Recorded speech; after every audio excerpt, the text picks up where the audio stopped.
All right. I'm going to pick up where we left off. So on Monday we talked about the idea of that in order to scale to the entire internet, we need to be able to reduce the footprint of the internet, because what we would like is use link state routing inside of a local area network, because it has all sorts of benefits. Problem is that it doesn't scale well. So we're going to divide the internet up into regions.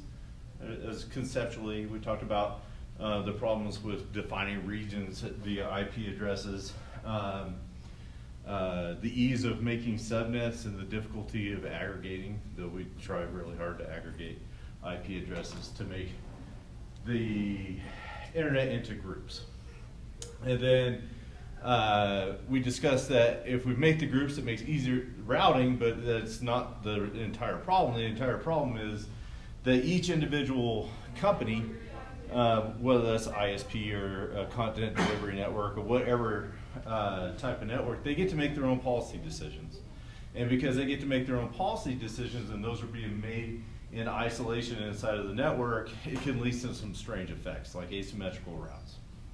So we talked about that in the context like we've been talking about everything. It's like we make a picture of the network and then we describe the state that it's in because we know the whole picture of the network. Of course, nobody knows the whole picture of the internet.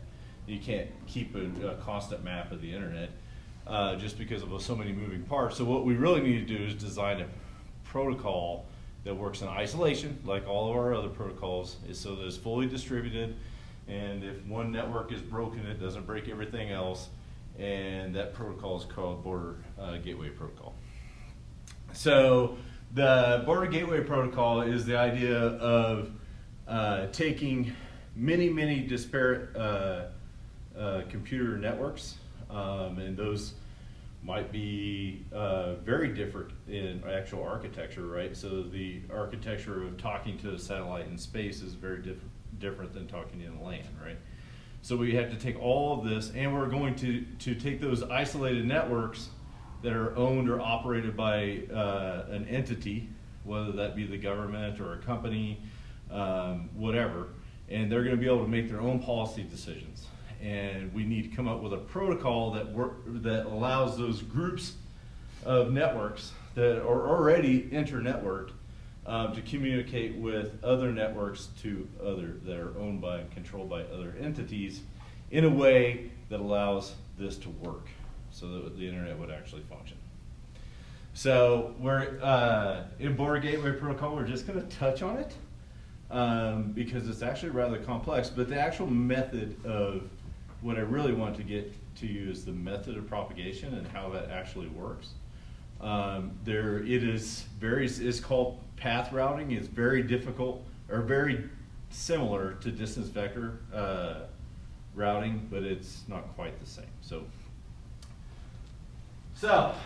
let's say that we have, again, let's talk as we have a whole picture of the internet.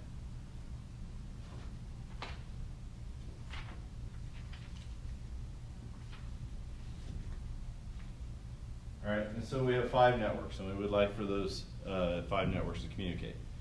Now, the rules is that inside of the network, those are controlled entirely by the owner of the network, but we need to have a common protocol that interconnects them.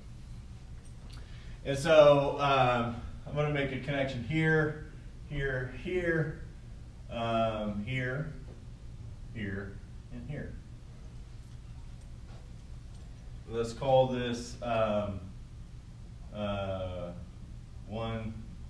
2, 3, and 4. Just networks 1, 2, 3, and 4.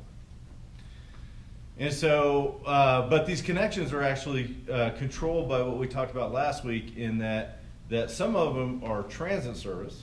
Do we remember what a transit service is?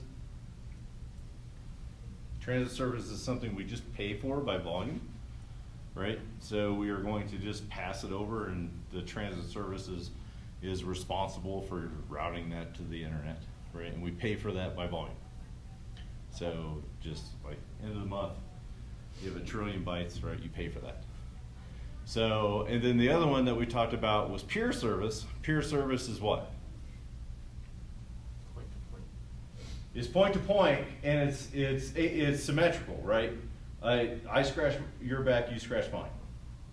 So that means that if I will route your traffic for free to your network, if you route my traffic for free to my network.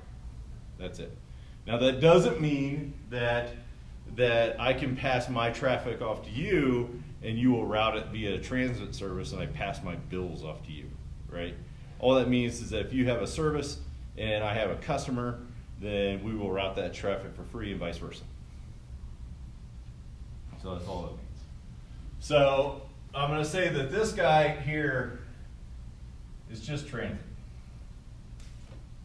They have a special, or their business model is we are going to route traffic for a cost, right? And then we have ISPs 1, 2, and 3, and ISPs 1, 2, and 3 have a peer network between each other.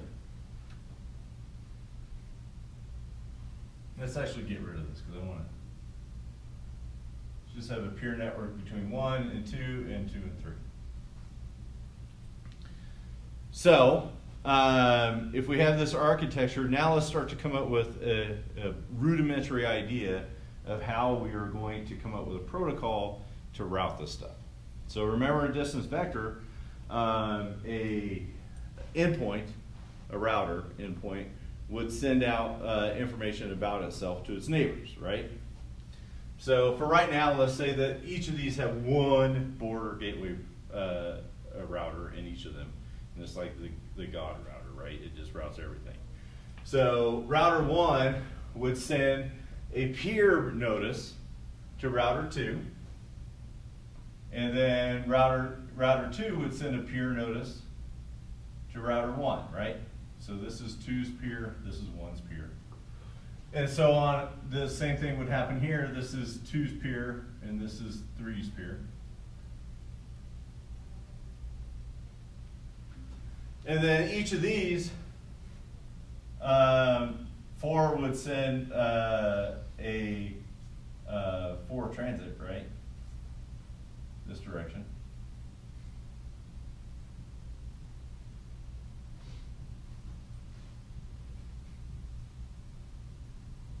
And then these would send transits, right?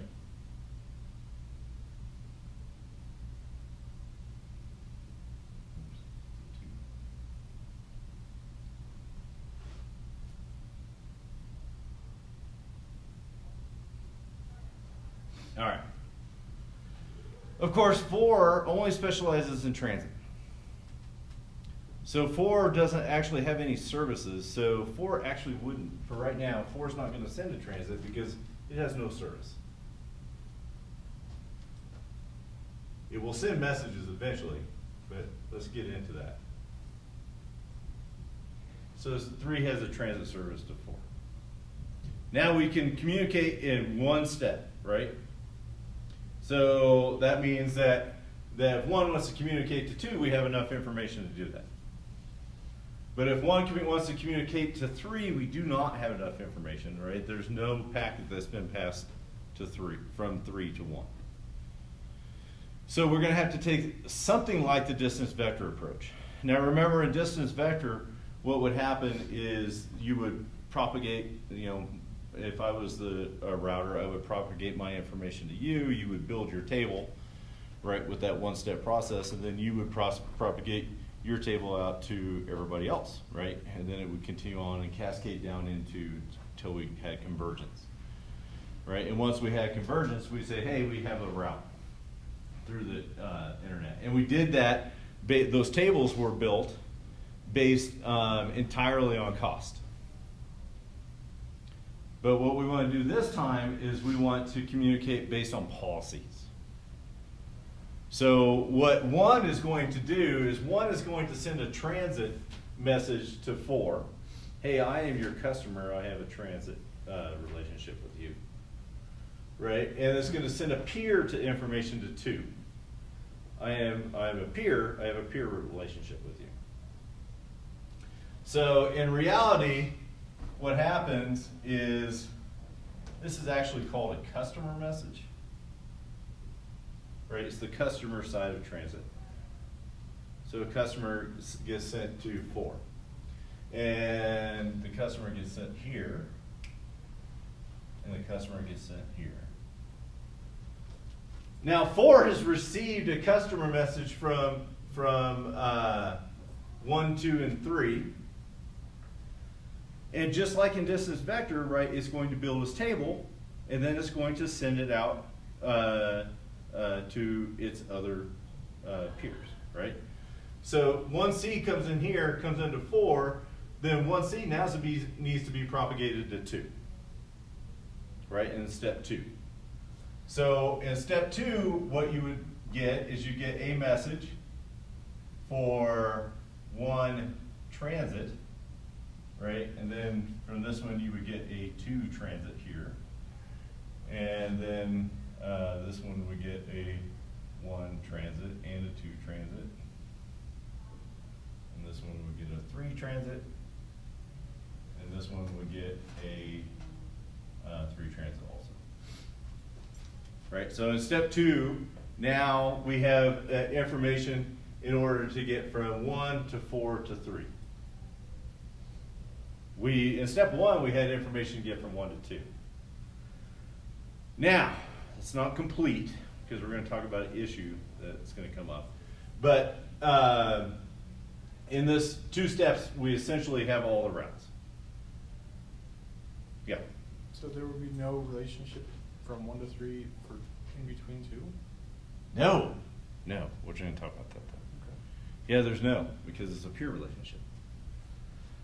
2 won't route information. So the question becomes is, how do you make decisions and maintain them, right? So if 1 sends a peer relationship to 2, why doesn't 2 forward that peer relationship to 3, right? And the answer is because 2 doesn't want to pay for 1's traffic, right? So peer 2 won't pay for the networking infrastructure and electricity to route packets to 3. Jerks. Yeah, jerks, right? So, and the question is, how do you enforce that, right? Well, you enforce that because 2 received a peer relationship from 1, and so a peer relationship is not forwarded. Can something have a peer relationship with kind of like 2 have a peer relationship with 1, but say there was another network that could it have a transit relationship with 2? Could 2 act as both a peer and transit? Sure. Yeah. Right. And then 1 would be metered traffic where you pay for it, and the other one would be unmetered. Right. 4 is very likely to have backbone services, right, that are like Netflix probably exists in here somewhere. Right. So now we have all the information. The question is, like, if there's a service here in 2, and 1 wants to communicate, right, you would like for it to communicate via here, right? This relationship. And then your router would, because the tables have a direct relationship for 2 that would outrank the relationship with 4, then it would send traffic to 2 via that peer link and not via the transit. Of course, if you wanted a service in 3, there is no peer relationship between 1 and 3, so it has to be routed via 4. There's a couple problems with this. So the biggest problem is in distance vector. When we did distance vector, you had a route to every host based entirely on cost, whatever that cost would happen to be. And because you had one single route to the host, right? You just came to the forwarding table and you just shot that way. The other thing is we are treating these as one super router, right? In reality, it might be many, many routers. Very likely to be many, many routers. Right? Comcast doesn't have one super router that all traffic goes into and then goes out. So the problem is, like, what if we had So instead of having one super router here, right, what if we had a router here that this peer relationship existed on, and then we had a router here that this existed on, and then maybe we had a router here that connected to this other network here, and then we had a router here, and here, and here, and lo and behold, this one connects back to 4. So in distance vector, remember when we came to a tie, we just broke the tie arbitrarily, right? And then we talked about, oh, we could keep both. And if we keep both, and when we came to ties, then we could route over both, right? And like lay out the bandwidth. The problem now is that we're not dealing entirely with cost, we're dealing with individual policy decisions and relationships between them. And if you do that, because the internal parts of the network are entirely obscure, then you can end up with arbitrary loops. So if you don't keep the policies up. Huh? If you keep the policies managed. Oh, but see, 1 is managing its own policies, and 4 is managing its own policies. And we're only talking about 2, but there might be a dozen different policies, right? So the problem is you can, because this entire network is obscure, right? We wrote it like this. Because this entire network is obscure, then the problem is that you can get loops. And if you get an arbitrary loop, what happens, right? You have the equivalent of a packet storm is what we had in data link networks, right?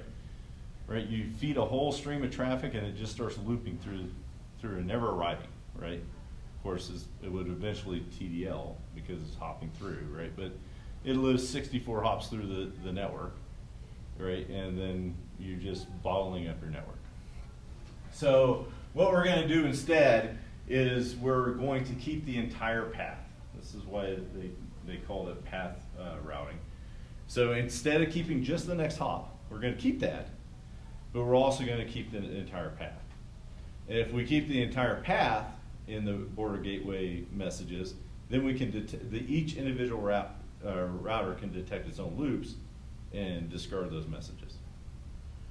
Right? So if you see for instance, let's just call this, let's call it 9 and 10. Right? And we have this relationship here.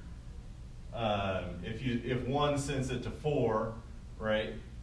So you have a message that's 1, 4, 10, 9, 1, right? Now we can detect the loop. So we're going to keep the entire path. It's not the algorithm isn't any different other than instead of just keeping the state of next hop, you're going to keep the entire path. And what you're going to do is you're going to keep the entire path, and you're also going to just have the next hop. And this will become important when we start looking at routers. Right? So,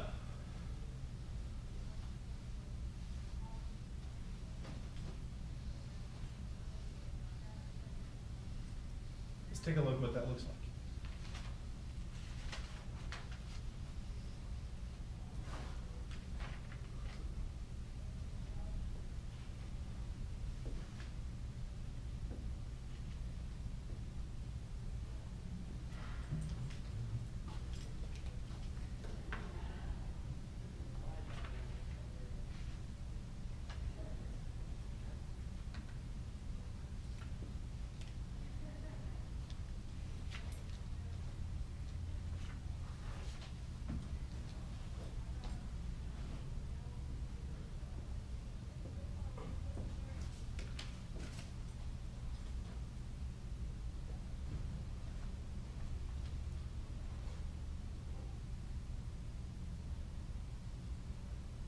All right, so there's a network X,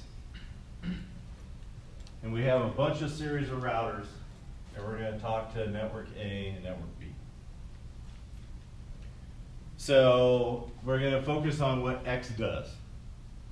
So X is a network. It has a border gateway in it. It's going to send out a message to its neighboring routers. Those neighboring routers are here and here.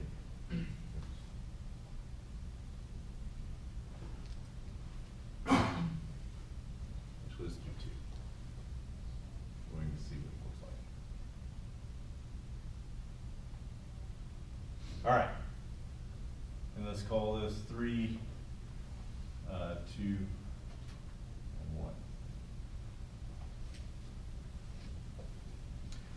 So, C propagates a message to its border gateway router, which is, I messed it up again. This one right here. So this is X's border gateway router.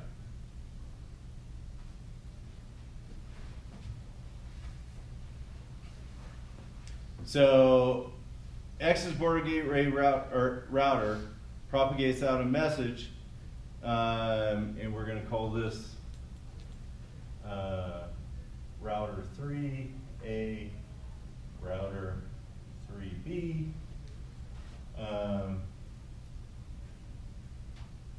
To A, to B, to C, to D, and 1A, 1B, 1C, 1D.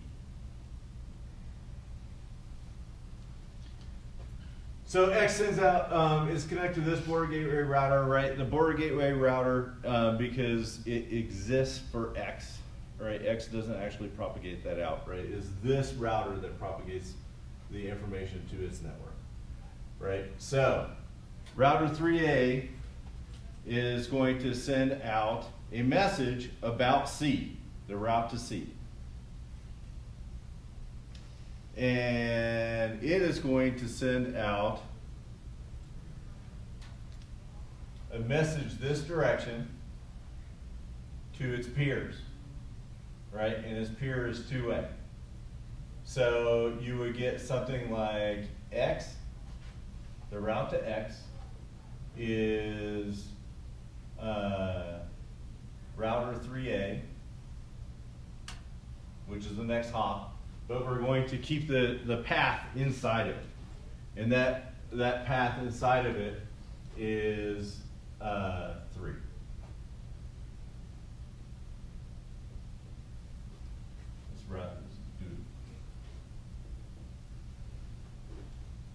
It's going to be autonomous system 3.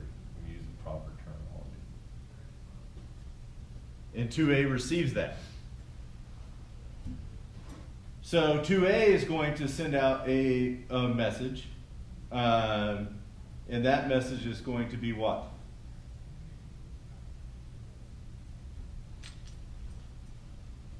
So we have a message from here to here, right? And then we're going to have a message from here to here. That's a solid line. And then here to here. So these are internal networks and they're obscured, right? So in border gateway protocol, if you look at the spec, the ISPs or CDNs or whatever are called ASs. They're autonomous systems. Just right. And what that means is that this entire network is controlled by an entity, right?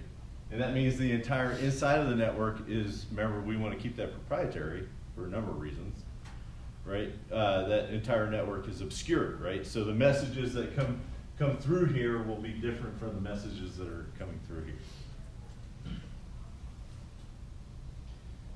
So that means that router 2A would be configured to pass a message along from the outside world secretly, right? That the route to X is AS via R3, right? But it would be transformed here, and then you would get the route to X is AS3.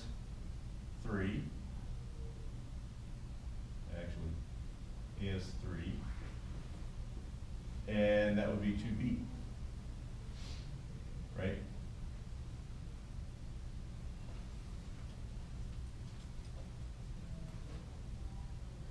but it keeps the entire path together.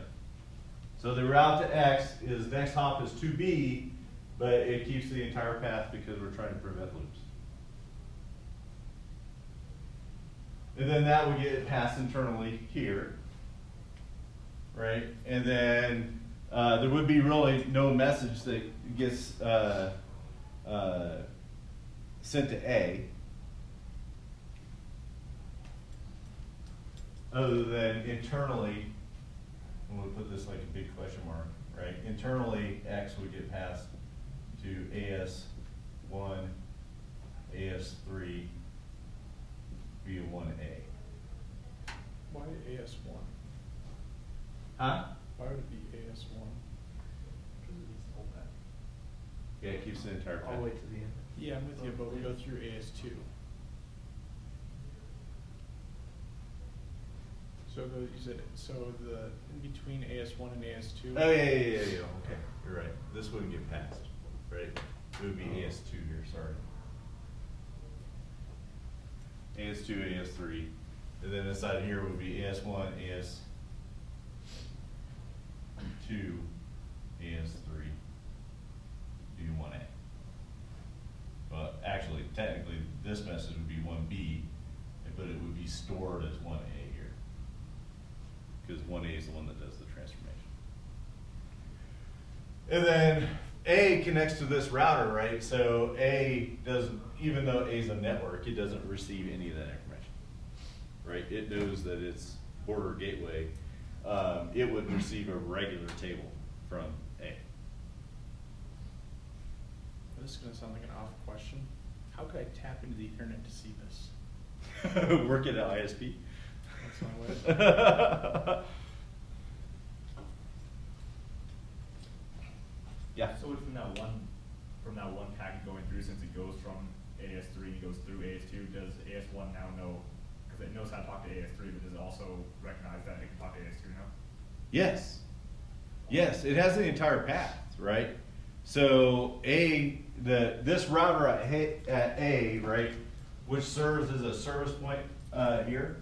So AS1A serves as a service point for network A, right? And so this router here knows that it can talk to all of these via this message. Now, we only just did one demonstration of the message, right? It would be tagged with peer or transit or whatever other tag that we're going to give with it. And so when traffic actually ran here, this router would make decisions on where it's going to go. Now, so let's say that this router here also sends this message out here, right?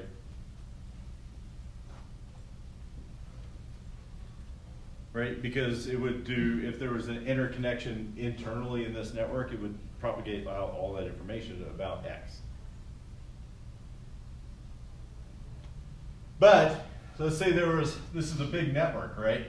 There's all sorts of routers inside of here, right? It would only be the border gateway routers that receive these messages.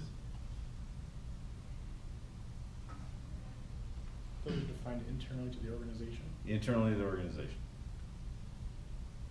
You say, hey, this is going to be a border gateway router, and it's either defined via software, a software switch, but the router would have to be capable of it, which is not going to be a cheap router. So the border gateway routers are the only ones that can talk outside of the network? Yes. Correct? Okay. Yes. Now, the border gateway routers are the funnel points for traffic, right? They're the ones that directly talk outside the network.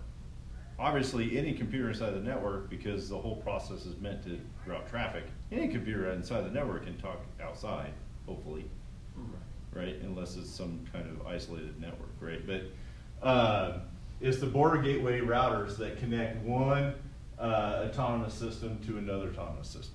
There are no other connections.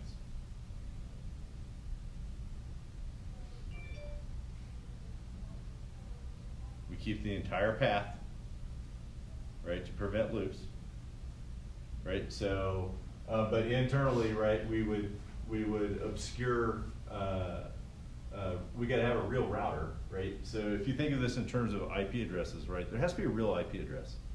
You can't just route to say, hey, I'm gonna send a packet to this weird network, right? It has to be a real IP address. So when we say this, right, this is an actual, R3A is a real IP address.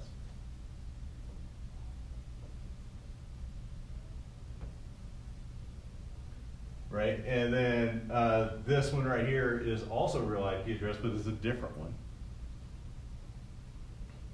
Right, so the next hop here is IP. Here is network.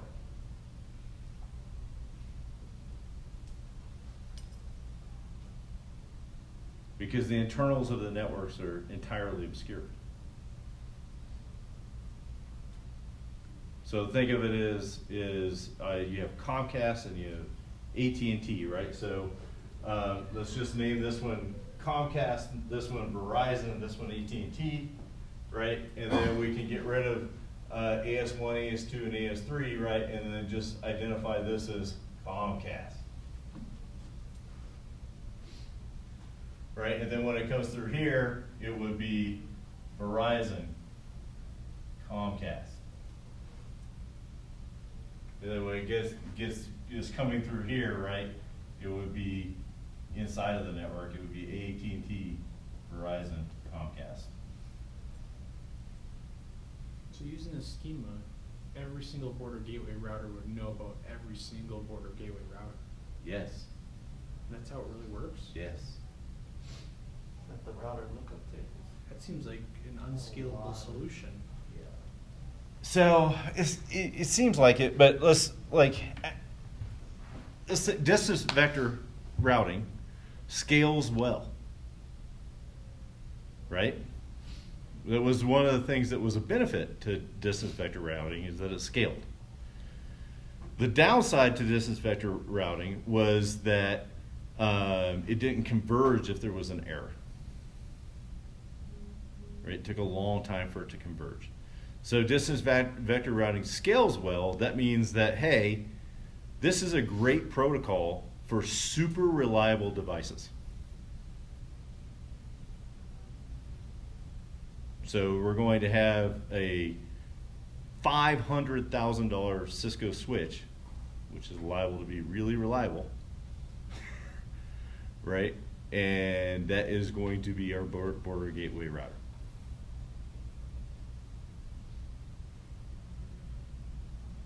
So what happens when a backhoe comes through and just takes out one of the links? Then it dies.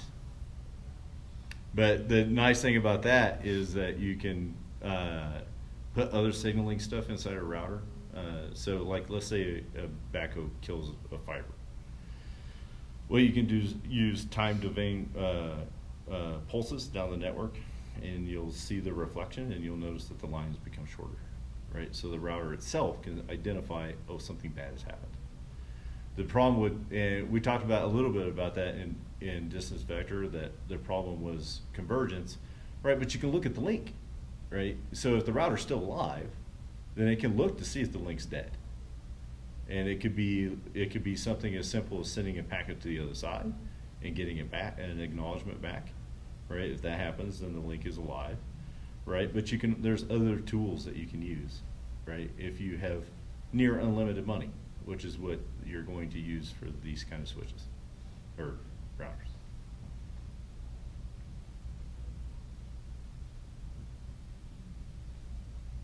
Has anybody ever looked at like what a 128 core switch costs? Cisco? Yep. Yeah, like $500,000 is not unrealistic. Like,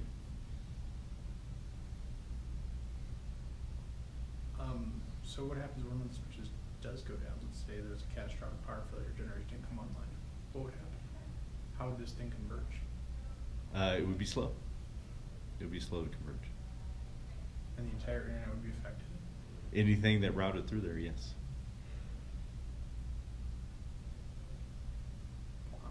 So in like not the last class, but maybe the graduate class before this, there was a 1 hour period where most of the West Coast couldn't reach Facebook because of this exact issue. Is that also what happened to Amazon Web Services? For a while, they were having Yeah. like half of everybody open. Yeah. Right. So, and the problem is convergence, right? So you have these super reliable devices, but that doesn't mean that like a building doesn't burn down, right? You can have the most expensive device in the world. It's not likely to be fireproof, right? Or waterproof when, or whatever proof that it happens, right? That is going to take down electronics. So what do you merge with this to make that not? So, you don't merge, well, that's actually, if you want to look at, if you decide you want to do research in networking, Border Gateway is one of the active research areas. Because one of the things is convergence. What happens literally if there's an earthquake and an entire city's power goes down? Right, that's not unrealistic. That happens every 20 or 30 years or so, right? And an entire city just becomes dead. Hurricane. Normally don't put your data centers on the coast, but yeah, right? What would happen if Denver had some kind of disaster where it went down? Like a third of the network traffic in the continental United States goes through Denver. What would happen if all of a sudden Denver had no power for whatever reason?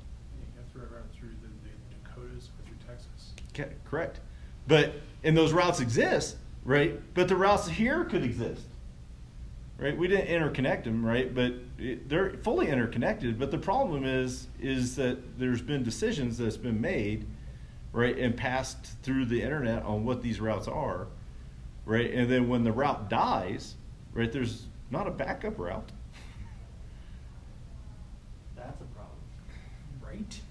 So the backup route exists, right? But you have to detect the failure, right? And then repropagate the information out to all the border gateway devices. And it seems like there's a lot, right? But in comparison to the 10 billion or so devices on the internet, there's not a lot of border gateway routers, right? We're talking 10,000, maybe 100,000. Doesn't DISA manage that? Huh? Doesn't DISA? DISA manages some of it because DISA has some of their own networks for the gig, but they're not routing regular traffic. No, and most of them, they don't even do that. That's all contracted out. Mm-hmm. So security implications. Let's say you were able to compromise one of these routers. Could you then advertise that if I wanted to know all about source A, I could then say, hey, I'm the best route, or is that almost infeasible because of the whole transient peer relationships? It would probably be detected when the bills come due. Right? So like let's say that you say, hey, I'm a free transit route. Right? So, and you compromise Verizon in the middle, right? So it propagates out that you're a free transit route, right? But when AT&T and Comcast start billing Verizon, that's going to become widely apparent. But yes, there are some security issues with the internals of the internet, and that could be whether those devices, like Cisco iOS, is notoriously easy to compromise, right? If you can get in there. If I controlled the internal and external United States routers, so all traffic coming inside and outside the United States, could I then route traffic anywhere I wanted at that point? Pretty much, yeah.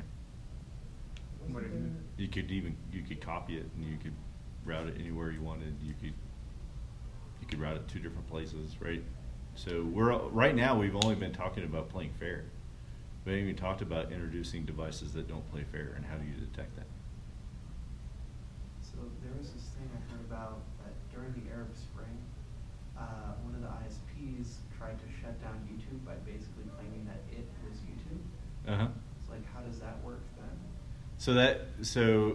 That would be like DNS poisoning, right? And we'll get to DNS probably next week, maybe the week after, right? We're going to talk about transport services next week, and DNS is a UDP and TCP transport application. So, but it could be worse than that, right? So claiming that your YouTube.com is bad, right? But then, there's easy workarounds, right? You say, hey, I'm going to ignore DNS from my ISP, and I'm going to get it from Google. So Google's DNS server is like, 8888. yeah, 8888 and 8844, right, for the backup. So you could just get Google's DNS. But if you're an ISP, you can route the traffic at the IP level to wrong places, right? You could claim that also you're 888, right? If you're an ISP, you can do all sorts of really bad things. And you can monitor that traffic, right? You can duplicate that traffic and send it off somewhere else. And then there's other nefarious things that you could do if you get to see all the traffic. For instance, think about this. If you are the United States government and you controlled all the board gateway routers, right? Now you can exfiltrate and infiltrate information via other people's traffic. Put 3 bytes on the end of a packet, right? And then just steal it as it goes off. There's all sorts of crazy stuff you could do. And it doesn't matter what, you don't even have to funnel the traffic to one router, right? If you own all of them. Or you're China, who does own all the board gateway routers, for sure.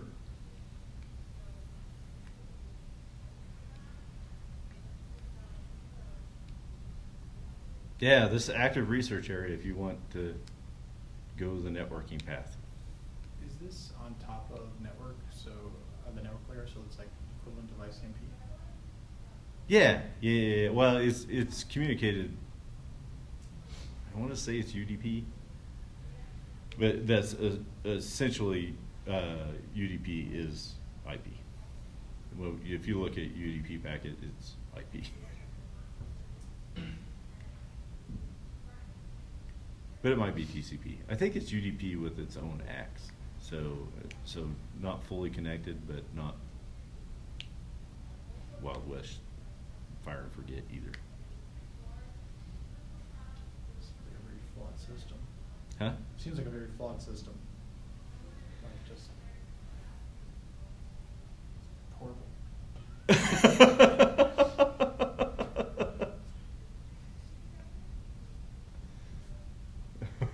How else could we break this? That's exactly what I'm wondering. Like, how else could I use this for my own advantage?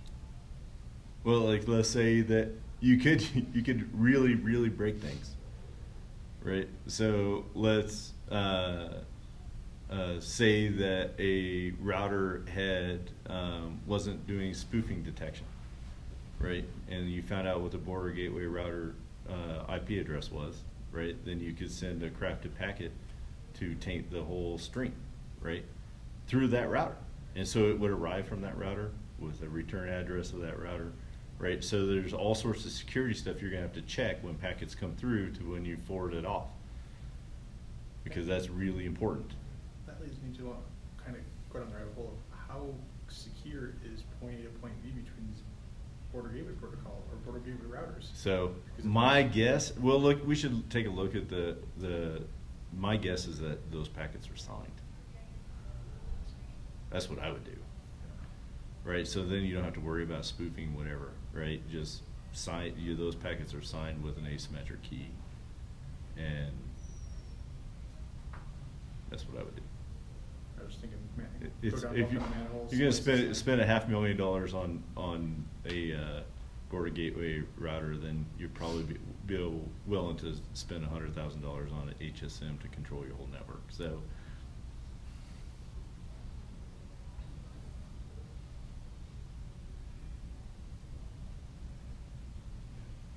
That's border gateway protocol.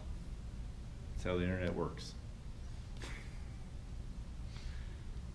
But I bet you a good donut that it's signed. That's what I would do. Sonic? Huh? Sonic? Sign. Oh, Sonic. Sign it with a private key, Public- publish your private public key, key. and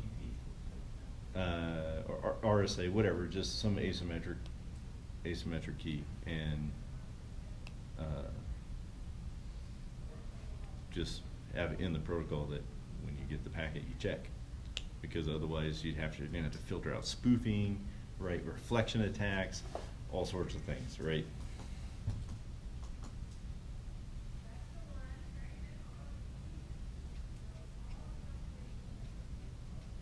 Any questions on this? So you probably wouldn't even allow another BG to your network until you signed and hash and all that. Because it's just too much risk. So in reality, you probably, if you're an ISP, you probably have an HSM and a backup HSM, which is a hardware security module, right, that does all of your signing. So these are like FIPS3 devices, right? In order to get in them, you have to have physical, in order to do any configuration, you have to turn a key in it. And sometimes it's two keys, where it's not even one person can get in it, right? You have two different keys. You have to turn that, and then that allows you to update a key pair. Right, and then you turn it back off, right, then there's zero access to writing or reading the private key after you turn the physical key. Just like KISS?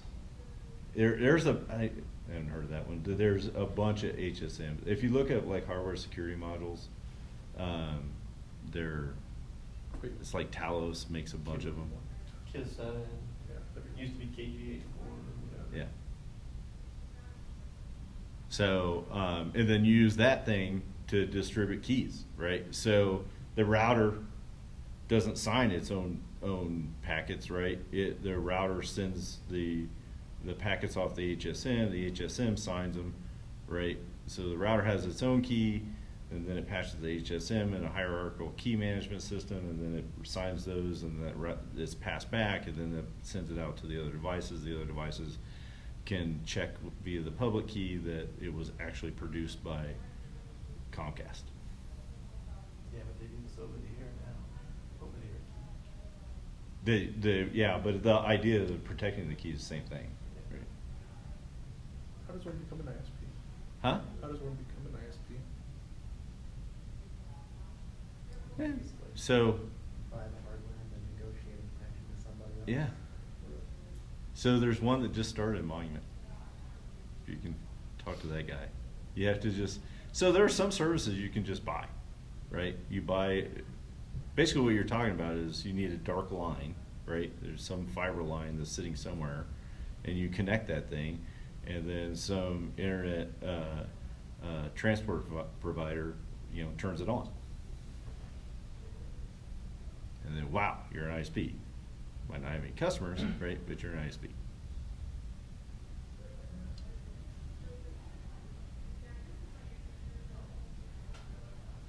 Of course, you could simulate all this stuff most of this stuff is open, right? So if you could just set up, 20 VMs and run your own little tiny ISP for experimenting. And you'd be able to run Wireshark and see the packets coming across.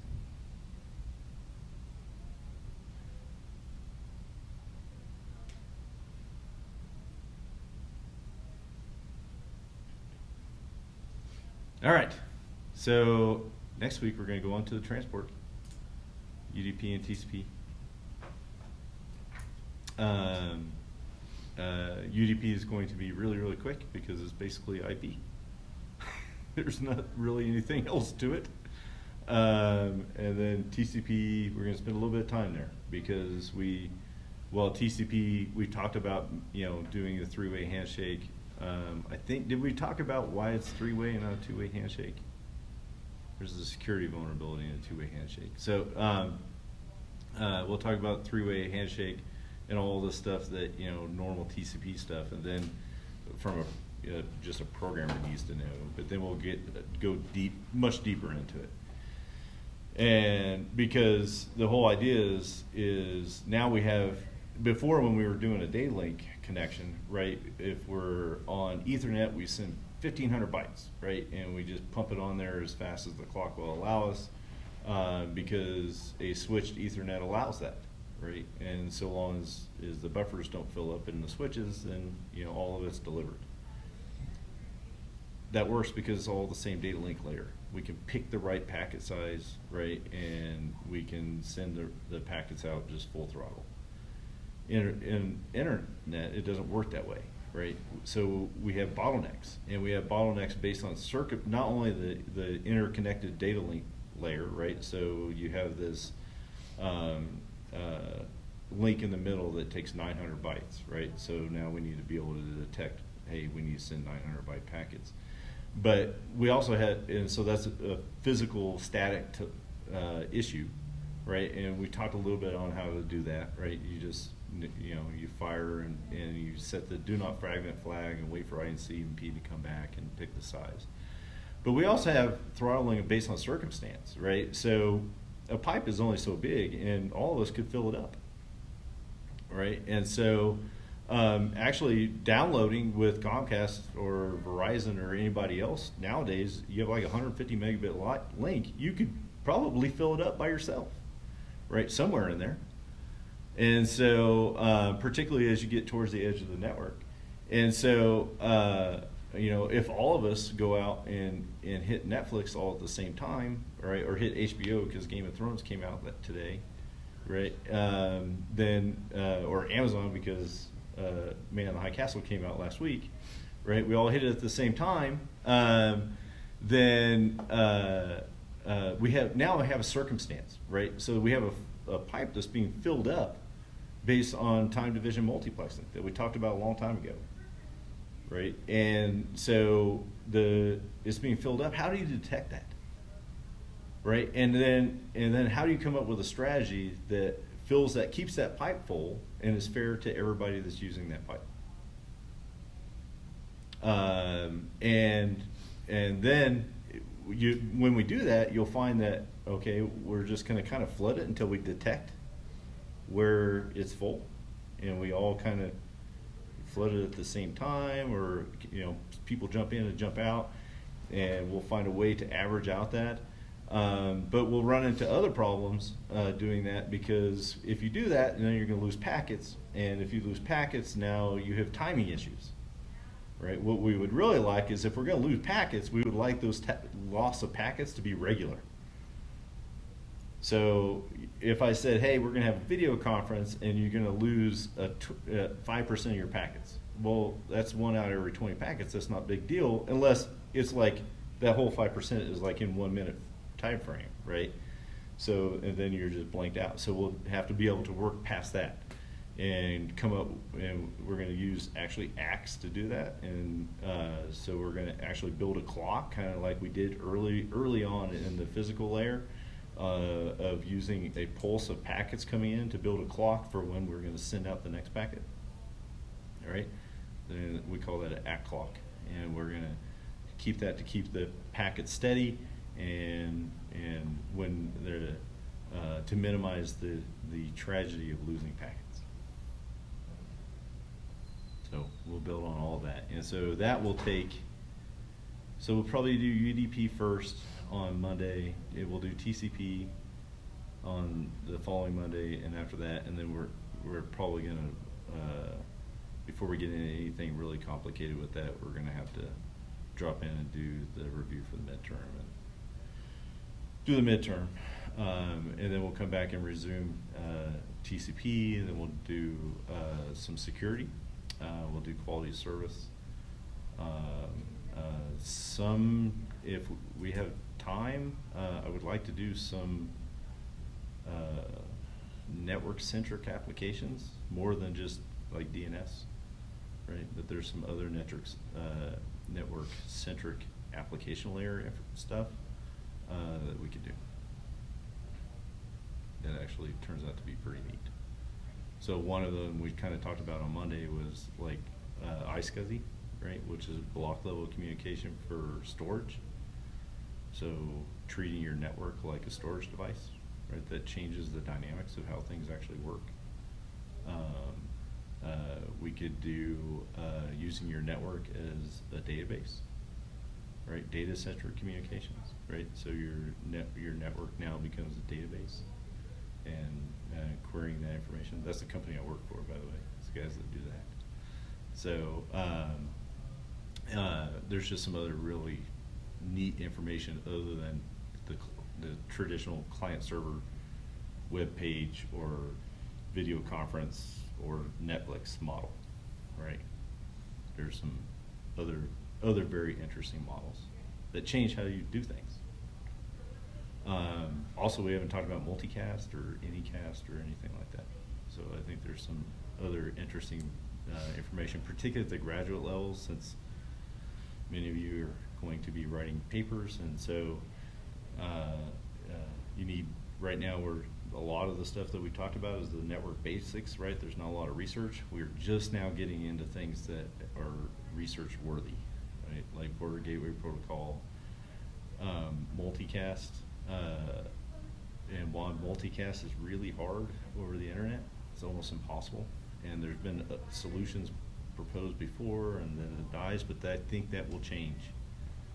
You want to get some research and be published, and possibly even a thesis, right? Multicast over the internet might be it, because right now we're at 10 billion devices, right? And half of those are really user interactive devices, whether it's a phone or a computer. 10 years from now, we're going to be at 100 billion devices, and 90% of those are going to be machine talking to machines, right? And so if you have, 50 sensors that all need to talk to each other, right?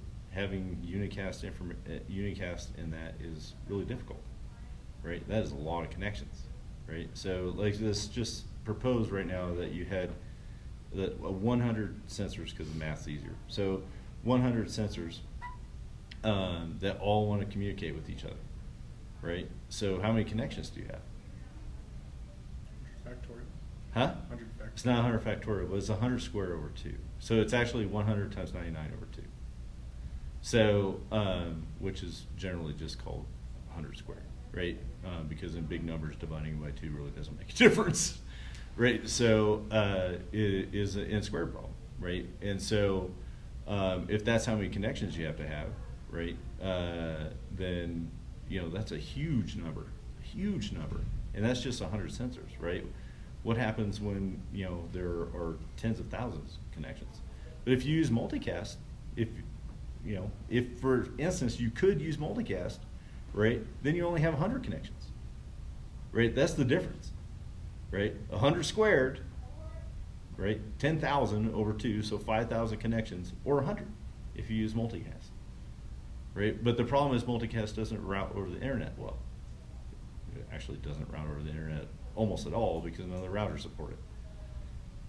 Right, but so there's some interesting research on how to manage that, right?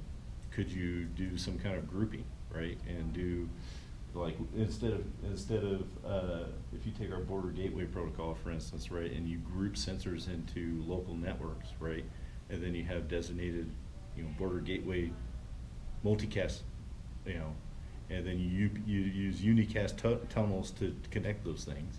Right now, you might be able to do that without these crazy amounts of connections. Right, so there's just a lot of interesting research in that area.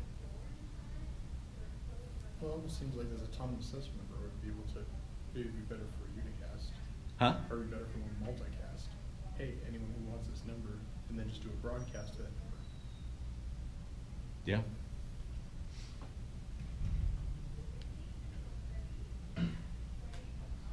Isn't that what the Internet of Things, RFID, and all that's going to do? The what? The Internet of Things and the RFID technology. Is the Internet of Things? Blow it up. Yeah, it's going to blow it up. Right. Nobody thinks, oh, we can stress out IPv6, right? Because that's a really big number. So 128 bits, by the way, if you just sit down and do the math, it's a gigantic number. So I think I came up with it one time for a demonstration. It's like 50 million times the width of the universe in inches. It's a really big number, right? But you know, just imagine we get to 5% of that number, right? Or 1% of that number, right? But the problem isn't the number of devices, right? It's the number of interconnections that's going to be the problem. Get to 1% of IPv6, right? And then you know, interconnect most of those things, right? And now that 2 to the 128th isn't a big number at all. Well, the connections could be seriously way bigger than that.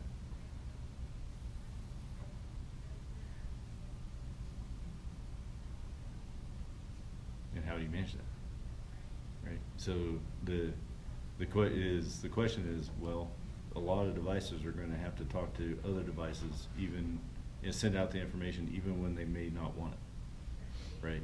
And there'll have to be like subscriptions and keying so that, you know, you could broadcast stuff out to all sorts of devices, some of which you don't trust, and use encryption keys to manage who gets to see it and who doesn't.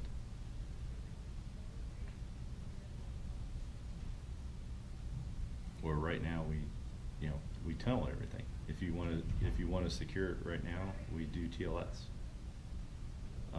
There is a unicast or a UDP version of TLS called DTLS, right? But it's still a unicast, right? The only difference between DTLS is that you can lose packets, where TLS you can't. But still unicast, right? So we're gonna have to change things somewhere, somehow. Otherwise, you're gonna jump on the internet and it's gonna be like the old 56K days. Right, because the whole internet's going to be full of traffic. Money can fix that. Huh? Money, baby. Just lay down fiber. So in the book, there are some interesting statistic on if you just ripped out the copper out of the ground for all the current communication networks, just the copper, just rip it out. It's some ridiculously large number in the weight of copper. I think it's more than like $1 trillion in copper. If you just ripped out those little thin wires that are going everywhere, right? So, you know, money can solve everything, right? But fiber is super expensive to lay down. Well, not to mention the natural resources that all this takes in the way of energy. Sure. It's Sure. going to destroy Mother Earth before I can get there. That's why Mars is the mission. That's right. What's that? Z-ones, fiber optic cables that can only be made of microgravity. Basically no fall off, no attenuation. Yes. Yeah. So, or like, there's all sorts of things, right? Like thin graphene strips, right? Graphene, by the way, is a carbon sheet that's so thin it exists really practically in 2 dimensions. Right, it only has a width and length and no depth because it's only 1 atom thick. And so at the quantum level, it really, because of uncertainty, it really only exists in 2 dimensions. But it's also a near perfect electrical conductor, a near perfect heat conductor, and it's the strongest substance that is possible.